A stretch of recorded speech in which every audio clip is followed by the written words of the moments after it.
Hello, everyone, and welcome to today's Civic Life Lunch, Gambling with Armageddon, Nuclear Roulette, from Hiroshima to the Cuban Missile Crisis with Martin Sherwin.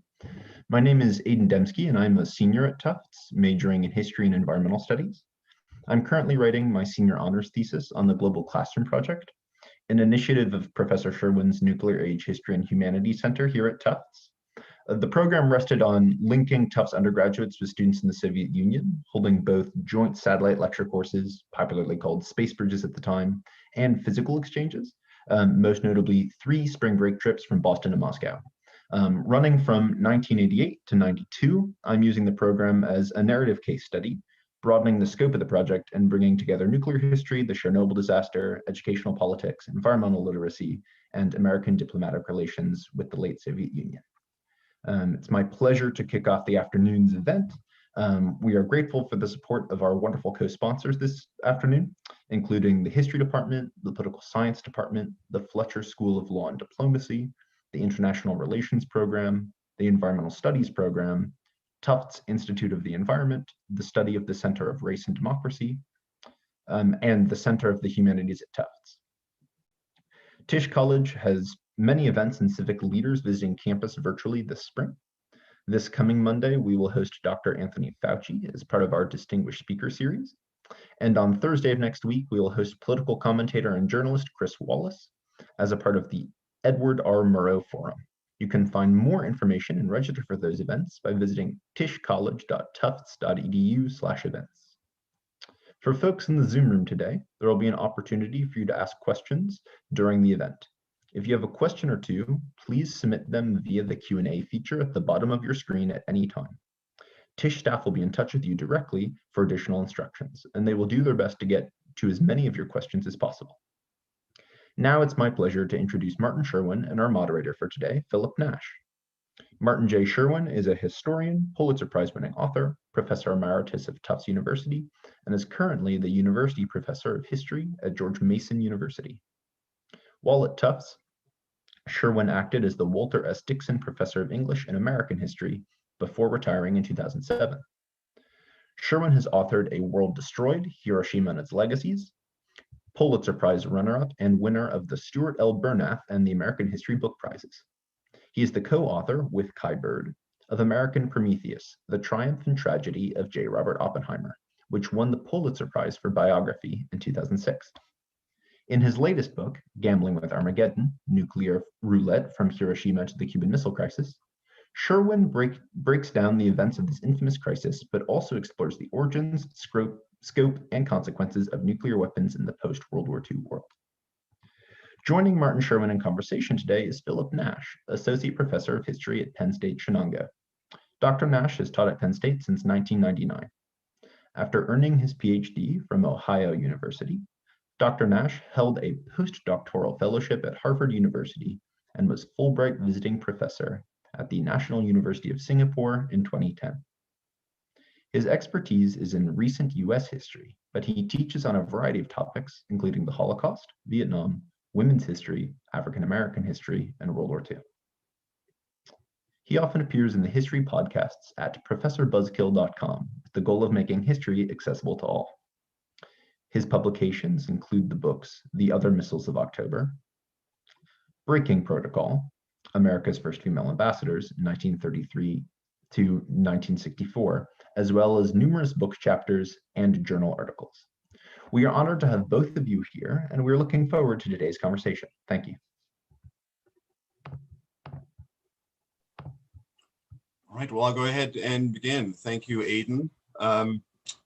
I should also add, and I apologize for my incomplete bio, I should add that I was a Fletcher student back in the late Cold War. That's where I met Marty Sherwin, took his course, was a TA for him, took part in, I believe, the first space bridge.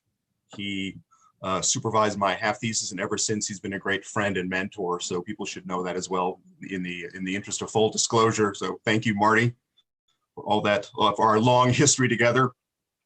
So I'll begin with a question. A great deal has been written about the Cuban Missile Crisis, to put it mildly. In light of that, what drove you to write on this topic? Thank you, Phil.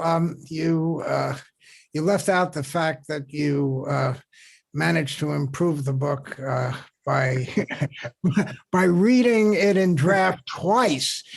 Now, if you're lucky, you have a friend who managed to read it once, but you read it twice. So, well, it was my pleasure. I'm very grateful.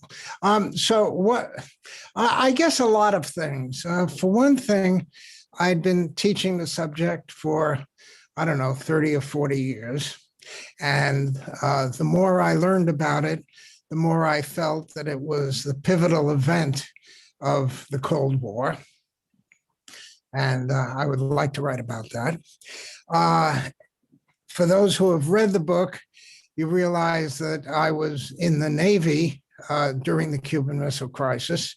And I tell the story of being the air intelligence officer in my squadron and briefing my skipper and the ops officer on the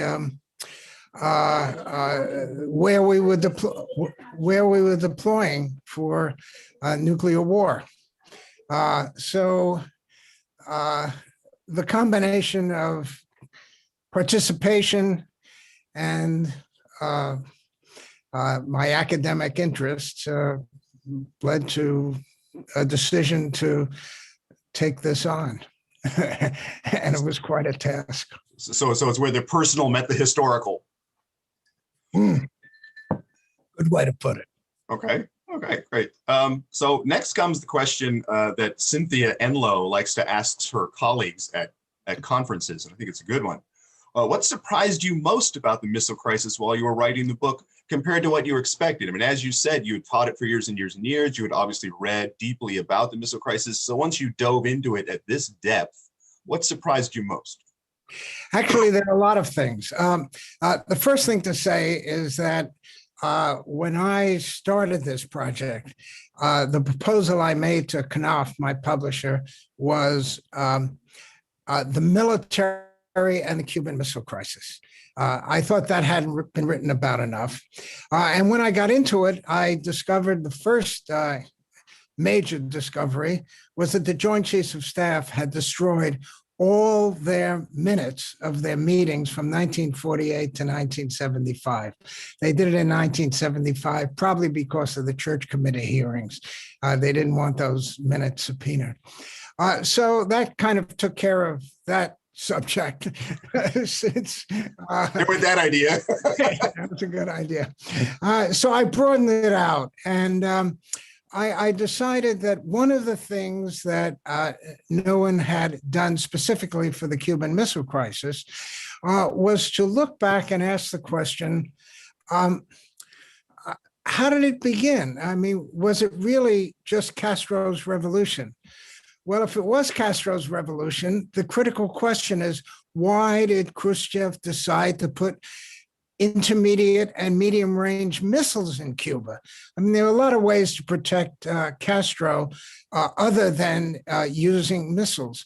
So that fact, the Cuban Missile Crisis, as opposed to the Cuban Defense Crisis or, the Cuban-Russian crisis, that became the key question. And I decided very quickly that one really had to go back to Hiroshima and understand how nuclear weapons became so central to how the Americans and then the Russians thought about security. And there's several chapters on Truman, on Stalin, and Eisenhower was the biggest surprise of all. I came to the conclusion, given Eisenhower's massive retaliation policy, brinksmanship, and getting into the National Security Archives and National Security Council meetings, that Eisenhower essentially created the blueprint for the nuclear world in which we live throughout the rest of the Cold War.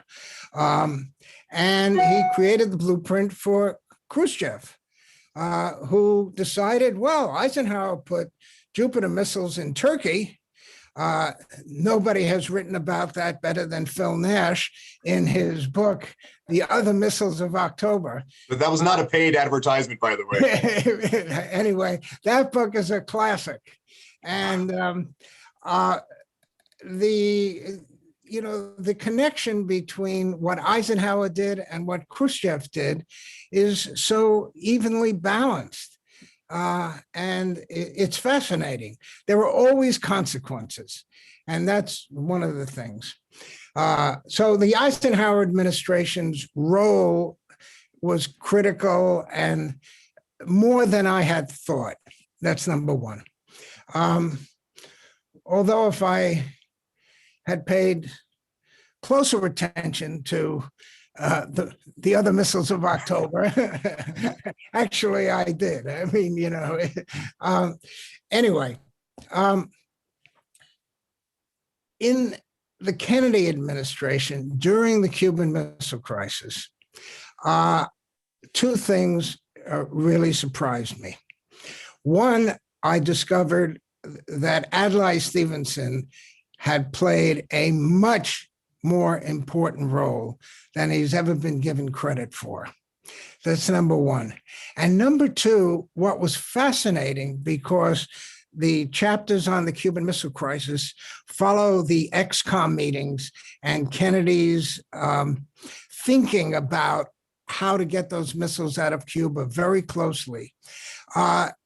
It struck me that what you have as you watch Kennedy closely is one of the most penetrating insights into this man's personality and behavior and how he thought that exists. It shows his Cold War thinking right at the beginning. He's immediately with his advisors, we're going to have to bomb the missiles, we're going to have to invade Cuba. And the more he thinks about it, the more he begins to ask the question, why did Khrushchev do it? He's the only one who asks that question. He wants to put himself in Khrushchev's shoes. And he slowly moves to the realization that Adlai Stevenson first brings to his attention, that we cannot start to remove those missiles with a military force. We absolutely need to try diplomacy. And how that diplomacy evolves. And when you get to the end of the crisis, Kennedy is isolated. He's alone in his determination to get those missiles out of Turkey and trade them for the missiles in Cuba. Yeah, I've always been impressed. I forget whether you refer to it. In December of '62, after the crisis, he gives this really important interview on television about the missile crisis, and they ask him, what do you take from this? And he says, well, the most important thing is to have time to deliberate. Yes. And to me, that fits really nicely with what you just said, which is, if he had been forced to decide in 5 minutes, we might not be having this conversation right now. But he had time to sort of get to that solution that you just described. So, of course, the problem with your fabulous answers is that you're anticipating some of my other questions. But let me just probe a little bit more about, because I think one of the great things the book does is, as you suggest, it places the crisis in its proper historical context. And it describes this sort of, for lack of a better word, the system in which these folks operated. So I'd just like to probe a little bit more. How would you see the balance in trying to describe what went on? Is this primarily about the system in which these people operated? And I mean system in the broadest possible sense, right? Sort of the nuclear or atomic culture in which these leaders operated. To what extent is it this about this system? And to what extent is this about key individuals and what they do and how they think? Well, I think the answer has to be it's about both. Individuals operate within the environment that exists. So that was one of the purposes of the book, to understand the nuclear the role of nuclear weapons in creating that Cold War environment in the 17 years between 1945 and October 1962. One of the interesting conclusions I think that you're driven to when you look at your book, at my book, is that Eisenhower behaved differently within the system than Kennedy would have behaved. I mean, there's no doubt in my mind that if Richard Nixon had won the election in 1960, he would have sent American troops into Cuba behind the failed invasion of the Bay of Pigs. And what's interesting about that is that it would have simply reinforced American imperialism, as the Latin Americans can't stand it, number one. But number two, there wouldn't have been a Cuban Missile Crisis. But if there had been a Cuban Missile Crisis and either Eisenhower or Kennedy, Eisenhower or Nixon had been the president, they would have bombed or invaded. There's no question about it, because during the crisis, when Kennedy calls Eisenhower and asks, his view, what do you think, I should do? Actually, I think it's John McCone who passes on what Eisenhower said. He said, invade, go straight to Havana. Right. Now, what's wrong with that? Besides American imperialism. Well, one thing that's wrong with it is that we thought there were 10,000 Soviet troops in Cuba, and there were, guess what, 42,000. Right. We had no idea, number two, that the Soviets had tactical nuclear weapons in Cuba. Our forces would have been blown off the beach. When they landed. There's no question that if we had invaded, there would have been some kind of nuclear war, certainly starting with those so-called tactical nuclear weapons. And Kennedy would have had to respond in some way. And the likelihood of escalation was very, very high. Right. Well, and just to be clear, in case anyone has any doubt, when we say tactical nuclear weapons, these are, if I'm not mistaken, essentially Hiroshima-sized weapons. In other words, they're only small by the standard of the strategic weapons used at that time, which were 1 or 2 or 3 or 5 megatons. In other words, millions of tons of TNT equivalent. These tactical nuclear weapons were still quite large by conventional standards. And you're absolutely right. It would have been disastrous if they'd been used against an invasion force. So you're discussing the role of individuals. Let me just follow that up for a second. In another very good book on the Cuban Missile Crisis, Frasenko and Naftali, in One Hell of a Gamble, point out that if Rommel had only 10 of these, and there were more than 10 in Cuba, if Rommel had only 10 of these tactical nuclear weapons, the Normandy invasion of June 1944 would have been a complete disaster for the Americans. You would have erased that invasion force just with those weapons. Right. Absolutely. So you've been discussing the roles of individuals, which fits in nicely with my next question. And you already mentioned Adlai Stevenson, who I agree is a very important person. But it seems to me you could have subtitled your book, The Triumph of the Little People.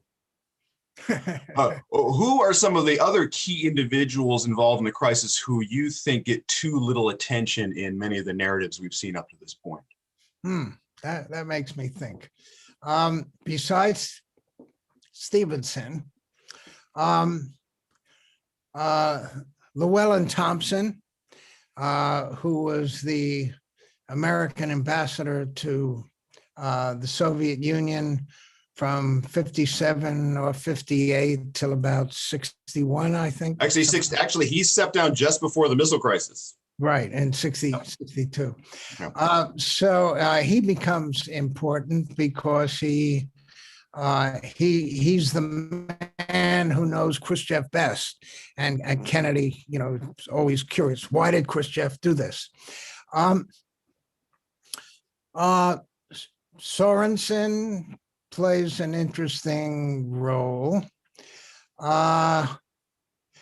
And then, of course, you go to the most dangerous parts of the crisis, which are actually outside of Washington. And I open up with a couple of chapters on the Soviet submarines that were in the area of the blockade. And each of these submarines there were 4 of them. Each of the submarines had a nuclear torpedo on board, which they were to use if they were attacked. And one of the submarines, B-59, the designation, had a captain called Savitsky, who had the nickname the Sweater. Not a sweater you wear, but perspiration. So he had the reputation among his colleagues of being a little bit of a panicker. And when the American anti-submarine warfare forces discovered him and tried to bring him to the surface by dropping depth charges, not meant to destroy him, but to force him to the surface, he concluded that they were trying to destroy him and ordered the nuclear torpedo loaded, and he was going to fire it at an aircraft carrier. Remember, an aircraft carrier has about 3,000 or 4,000 men on board. That certainly would have started something. And at the very last minute, the story is deliciously complicated, but to cut it short, at the very last minute, another Soviet officer of equal rank, who was just by chance, by luck, assigned to that submarine to transport him to Cuba, Vasily Arkhipov, was a much cooler head, and he convinced the Savitsky that the Americans were not trying to destroy the submarine, but just to bring it to the surface, and prevented this nuclear weapon from being fired. We're talking about 2 minutes, maybe at the most, maybe 50 seconds between what happened and the disaster that could have happened. Yeah, to my mind, that's one of the another great contribution of your book, and also some other recent scholarship, which has, to my mind, totally reoriented the naval history of the crisis. Because forever we focused on the surface ships and the blockade line and the alleged eyeball to eyeball moment, which Michael Dobbs has essentially debunked. That confrontation on the surface really didn't happen. But what's really, really important is what's going on under the water. With the Soviet submarines, and also our efforts to force them to surface in some, well, shall we say, rather hostile ways. So, as I think you do, I think one could, and I think a lot of people have made the case that this was the most dangerous moment in human history.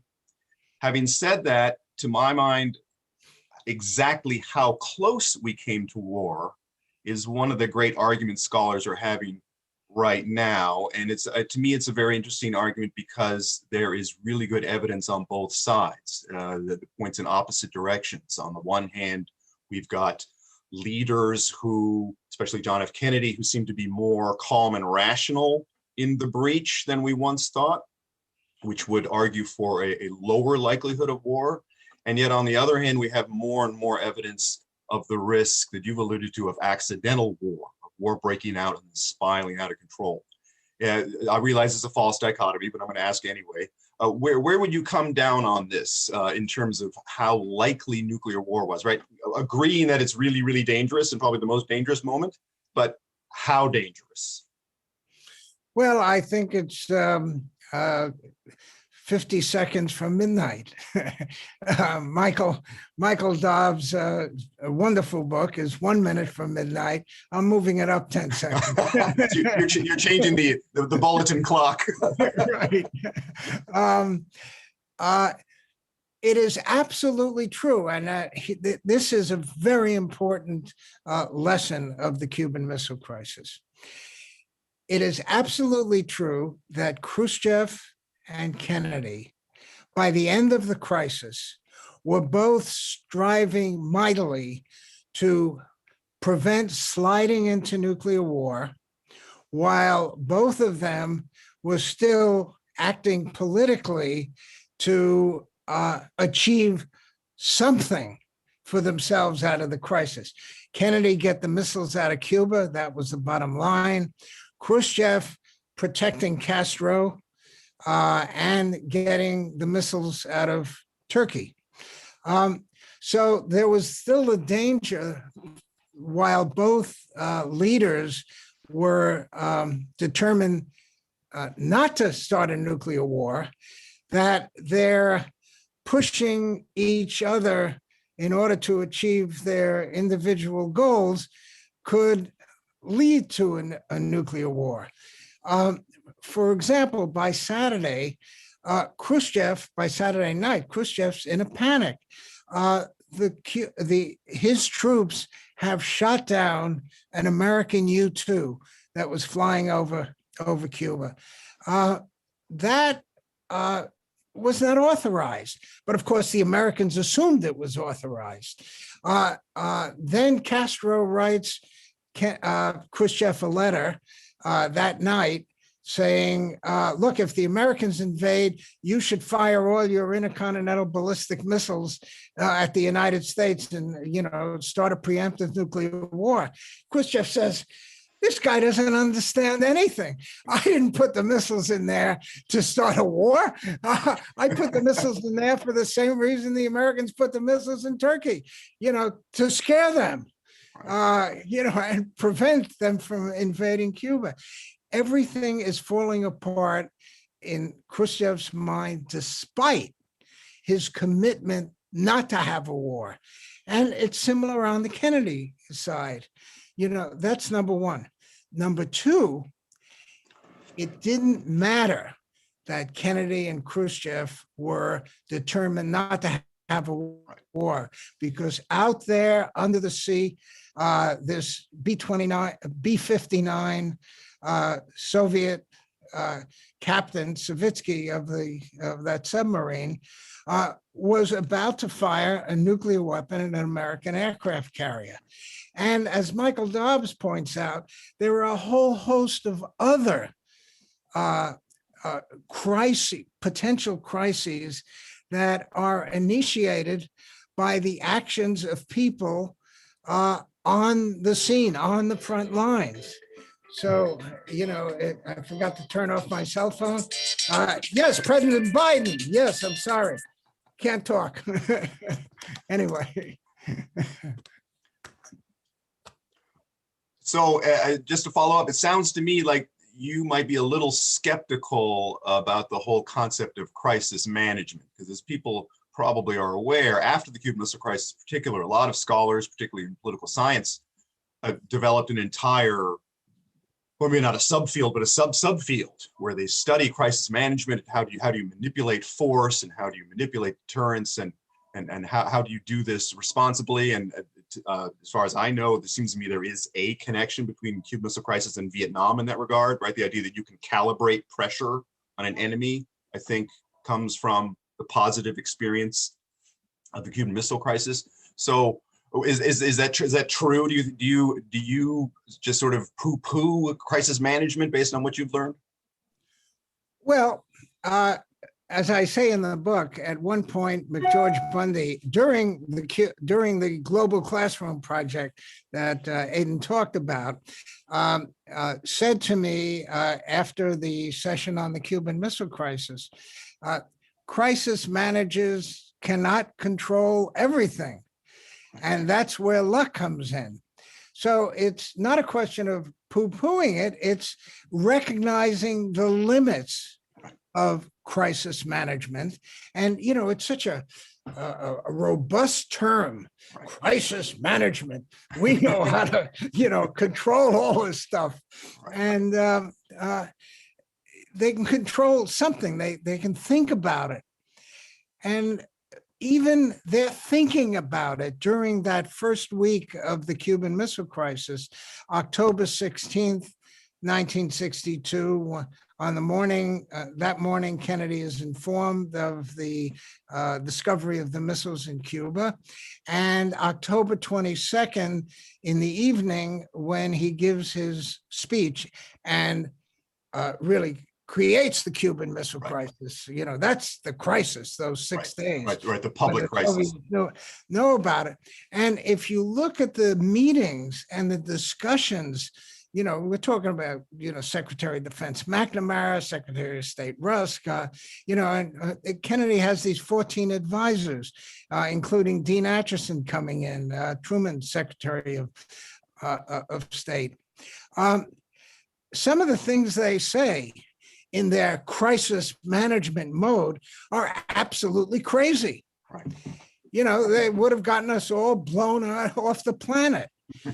So, crisis management is a great phrase, but it's certainly not comprehensive for dealing with any crisis.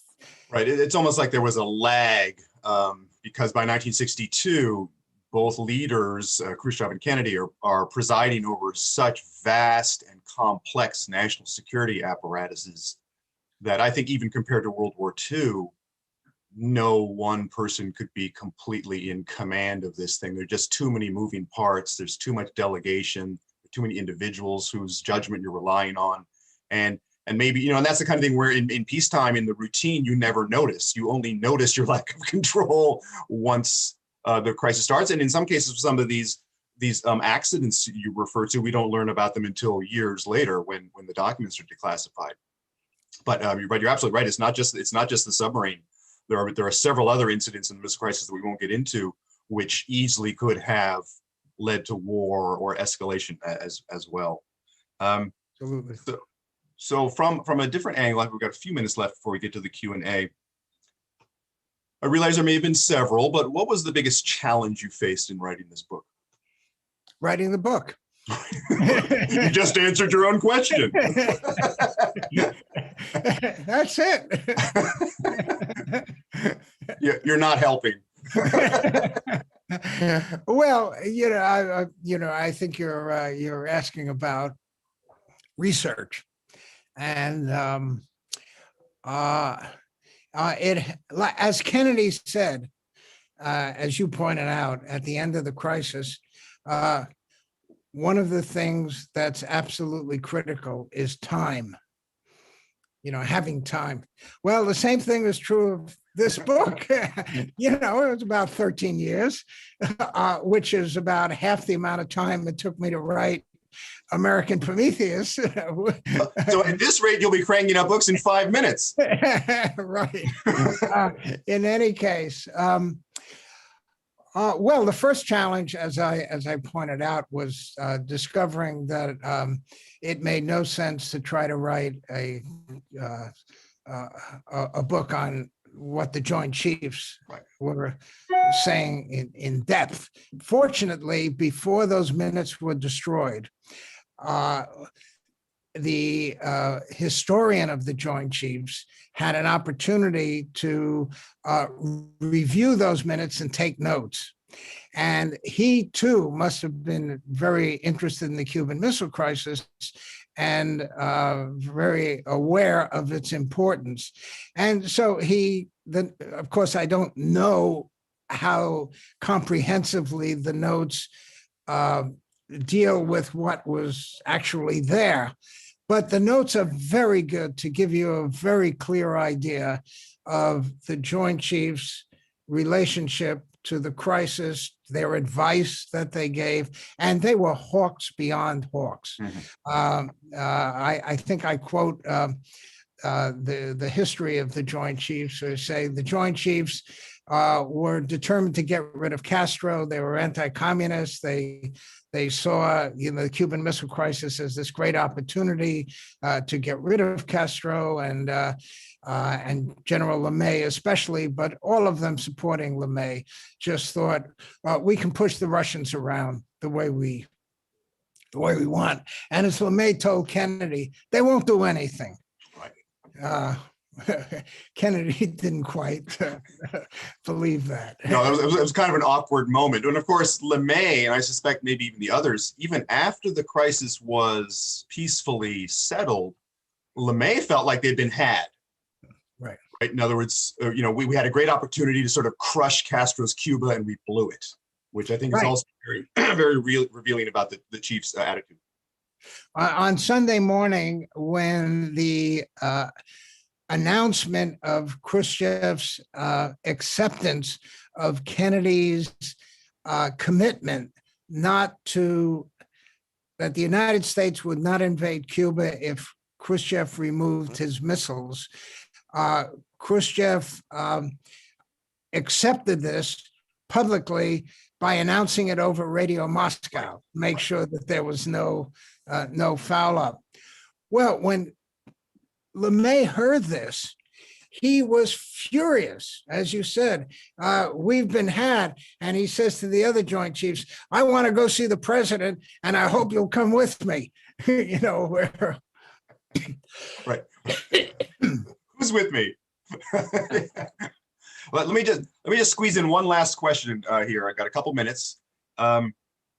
Drawing lessons from historical events is always problematic, so I will ask a slightly different unfair question. If you could put only one idea about the Cuban Missile Crisis in the public mind, what would that idea be? One idea. Okay. I think it is important to sort of understand how dangerous it was. And this is all one sentence, so we'll make it one idea. With lots of semicolons. Lots of semicolons. How dangerous it was and why it was so dangerous for the reasons that we've discussed.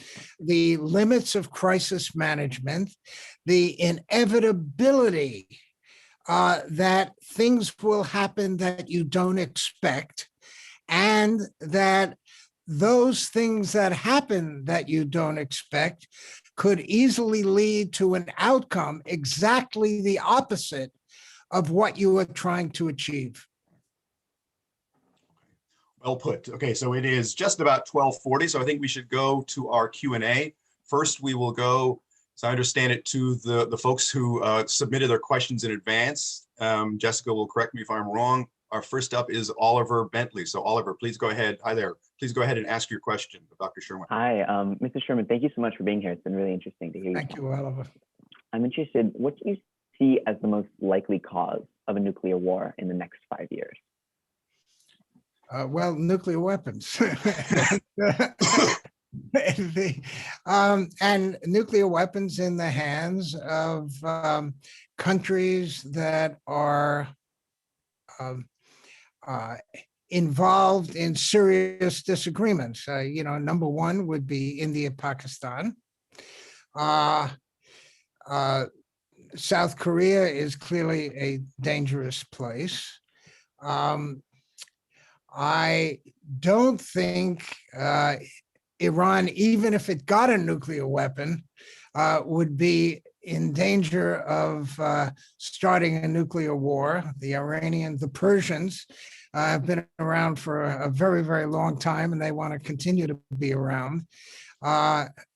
One has to worry about what Israel might do vis-a-vis Iran if it tried to go nuclear. But there is an increasing danger.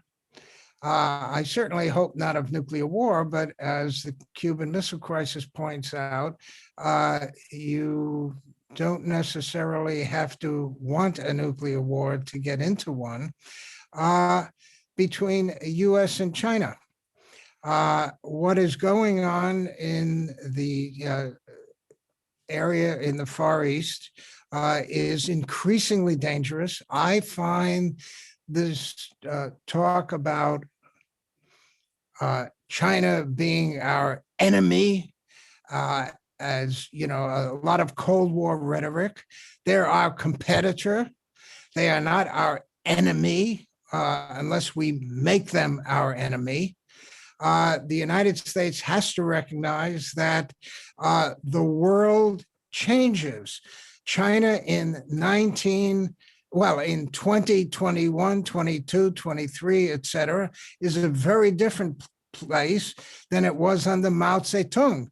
But we're behaving as if it's still under Mao Zedong, and we're going to play the exact same role in the Far East that we played between 1948, 1949, and the end of the Cold War. Well, it's very unrealistic, and it's very, very dangerous. Thank you. Thanks for your question. Our next question goes to John Palmer. There he is. Hi, John. Please go ahead and ask your question. Okay. Really looking forward to your book, Professor Sherman. It's my book club's selection for this month. You can call me. I'll talk to him if you like. Well, I may look forward to that. My question, I grew up in this period. I was in high school during the Cuban Missile Crisis. In the subsequent versions of what happened, this crisis management, I've started your book, and I'm really looking forward to this sort of getting into the weeds of what was going on, what was really going on. And we've been sort of taught this heroic version of American diplomacy. My question actually is, I'm a lawyer, I've been a lawyer, and I'm interested whether the question of the legality under international law of Kennedy's quarantine was explored during these ex-com proceedings, or at all. Yes, it was. A blockade, which they called a quarantine, because a blockade is an act of war, according to international law. And they thought by calling it a quarantine, they would sand off the edges of that reality. The State Department lawyers wrote a memorandum, arguing that under the OAS, the Organization of American States, treaties and relationships, the threat of these weapons justified, the blockade, which did not necessarily mean that the blockade wasn't an act of war, but and Khrushchev called it an act of war in a letter to Kennedy. But nevertheless, he didn't want to start a nuclear war, as we, said. So he sort of denounced it, but in a sense accepted it, moderately, enough for the blockade really in the end to achieve what Kennedy hoped it would achieve. But I think you'll find the details of, in one of the chapters, I can't remember which one it is, of the State Department's, wrestling with this a little bit, interesting. Right, our next questioner is Winslow Myers. Hello, Winslow. Go ahead and ask your question, please. What effect will the recently ratified United Nations Treaty on the Prohibition of Nuclear Weapons have on the nuclear debate, and how can ordinary American citizens leverage its influence? Well, I'll start with the end. I suppose by writing your congressman, and your senators and, President Biden and so on, of your support of it. And, the honest answer is, who knows? We all expected some great things to come out of Obama's speech in Poland, where he said, we get rid of nuclear weapons. And then it's sort of an aside, not in my lifetime, probably.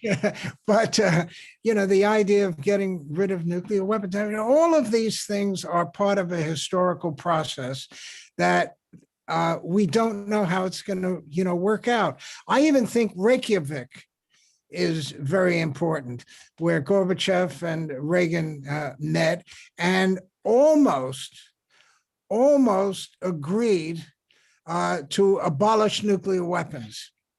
It came very, very close, but Reagan was not willing to limit Star Wars to the laboratory, which Gorbachev was insisting upon, and that made it impossible for them to make the commitment. Now, if they had made that commitment, that would have been a very important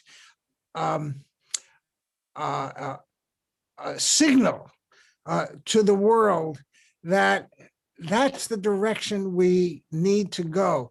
I think when he went back to Washington, the Senate would have jumped all over it and, never would have, approved it. But the fact the two heads of state had agreed to that would have been important. Well, they didn't agree to it, but the fact that they considered it is important. So you have all of these moments of recognition of the danger of nuclear weapons coming to the fore, and hopefully we'll figure out a way to put this together before some countries use nuclear weapons, which I think is highly likely. Not tomorrow, fortunately, but in the end, at some point, if we don't get rid of them. All right, our next question is from Robert Snelling. Robert, please go ahead and ask your question. Yeah, I'm going to jump ahead 60 years. Back in the beginning of the nuclear Cold War period, because of limited response capability and the ability to detect incoming attacks, the President of the United States was given unilateral authority to initiate a nuclear attack, and that he still has that authority today. And I was wondering your opinion, given the global situation today, is that still a prudent priority? Of course, in the time, it was felt we had 15 minutes to make a decision. And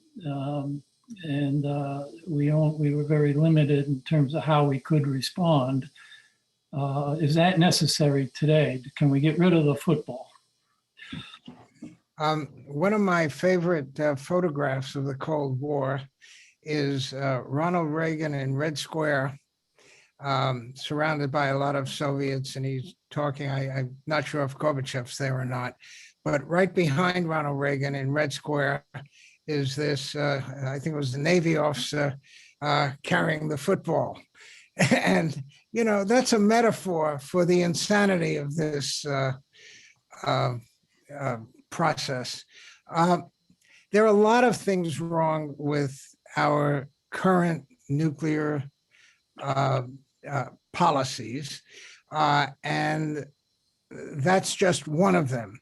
Another thing that's wrong is, for example, what do we need these ICBMs buried in the American Midwest somewhere for?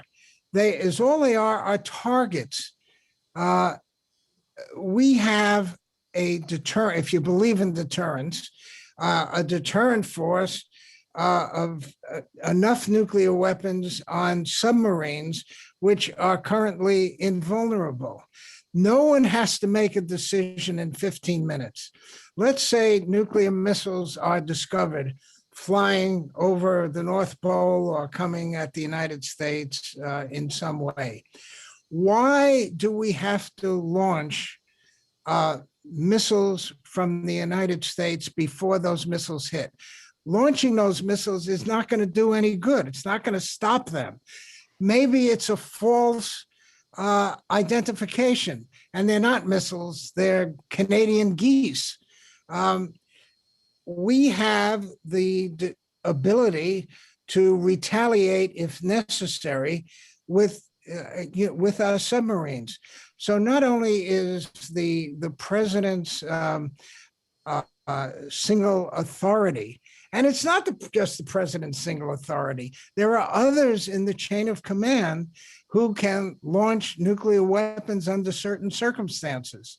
The dangers have proliferated, just like nuclear weapons.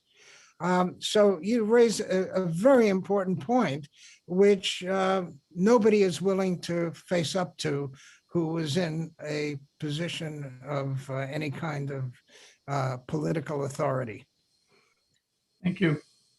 All right, thanks, Marty. Our next questioner is Veronica Stewart Frommer. Please, Veronica, go ahead and ask your question.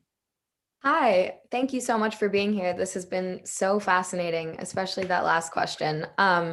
Something that I think a lot about as a student of nuclear weapons and international politics is that people of my generation didn't grow up with the same fear of a nuclear disaster as, say, our parents did. And something I wonder a lot about is how public opinion might be influencing the diplomatic negotiations that are going on to create stronger nuclear arms control agreements. And obviously we almost lost New START in the beginning of February. So I wondered what you thought about public opinion and how it's influencing our current policy. Well, I think I'd say two things. One, public opinion is very, very important. In fact, public opinion is the only force, political force, that will move the needle, away from nuclear weapons, because the Cold War and its aftermath have created what Phil earlier called a system that still exists, and within that system is the centrality of nuclear weapons. So public opinion is important. Number two, we are living in an age where, in America at least, nuclear weapons are way down the list of public opinion awareness. There are lots and lots of other issues that are at the top of the list. During the Trump administration, I think the one point at which the public was aware that nuclear weapons, this may be really dangerous, was during that time with Kim Il-jung and Trump calling each other names.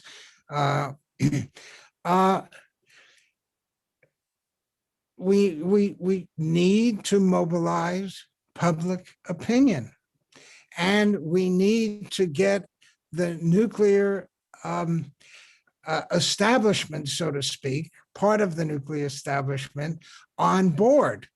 Now, the interesting thing that's happened with all of this is that when generals retire who have had central control of nuclear weapons, and secretaries of state retire like George Shultz, and senators like Nunn, and defense secretaries like Perry, they look back and they say, we don't need nuclear weapons now. In fact, they are a contributor to our insecurity, not our security.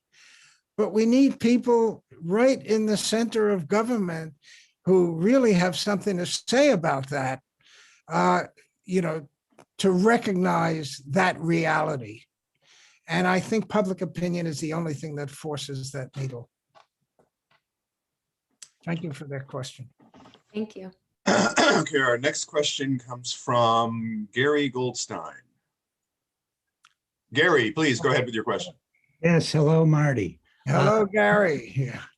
Gary, you got to tell the audience about our course. Oh, yes, we taught a course together, The Nuclear Age. It's physics and history for many years, and it was terrific. Yes, I miss it. And I'm sure you do too. So, yes, I mean, my question essentially has been answered many times already. I said, with the doomsday clock near midnight and trillions of dollars being spent for modernization of nuclear weapons, are we closer to Armageddon than ever?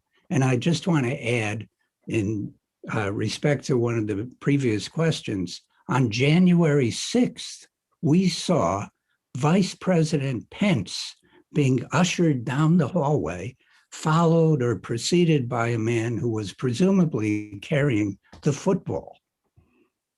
So, have you seen that video? Actually, I have not. I was not aware of that. The vice president, does he have a football? I think it's an auxiliary football, or the backup football. Yeah, well, it was clear to him, I'm sure, and to many people around, that the president should not have the football. That particular president is certainly true. Yes. Yes. But anyway, are we, with modernization and the doomsday clock pointing closer to midnight, really near Armageddon all over again? Well, I think we're in and I think the reason for that movement of the doomsday clock is that we're in an environment in which there is so much uncertainty that while there is no immediate danger like the kind of danger that was imagined, and I would underline imagined, that the United States faced from the Soviet Union back during the Cold War, it was Soviet Union, United States. And remember, we had an American ambassador in Moscow all the time. We talked to the Soviets all the time. They had their ambassador, Dobrynin, in the United States, always talking to the American administration. There was danger, but there was also clarity and communication. And today we have a situation where, sort of, we don't have ambassadors, and we don't, talk nearly enough to the Iranians, the South Koreans. We're floating around in an environment where crisis management it does not have enough information to really know how to deal with these problems. And then we're cranking up the danger of China and all of that. So I don't know if it's more or less or the same in terms of elements of danger, but it is dangerous, and more dangerous than the public at large realizes. Thank you. Yes. Okay, unfortunately, we are up against it time-wise. It is now 1 o'clock and we are supposed to end. I apologize to all of those of you who have posted questions in the Q&A box. And some of these questions are very, very good questions. And I apologize we didn't have time to get to you. It just remains for me to say thank you to everybody. Thank you, Marty. The book is Gambling with Armageddon. Some of you have a copy already. If you don't, shame on you. You need to go and acquire a copy. It is fabulous. That's what it looks like. Nuclear Roulette from Hiroshima to the Cuban Missile Crisis. It's a great book. I highly recommend it, and not only because I'm a friend of Marty's. I would say that anyway. Thank you to Aiden and to Jessica and to Shanley. And thank you to all of you who attended and who have watched this. We appreciate you attending. We appreciate your fabulous questions. Thanks very much, and everybody have a good day. Thank you, Phil. And thank you, everybody.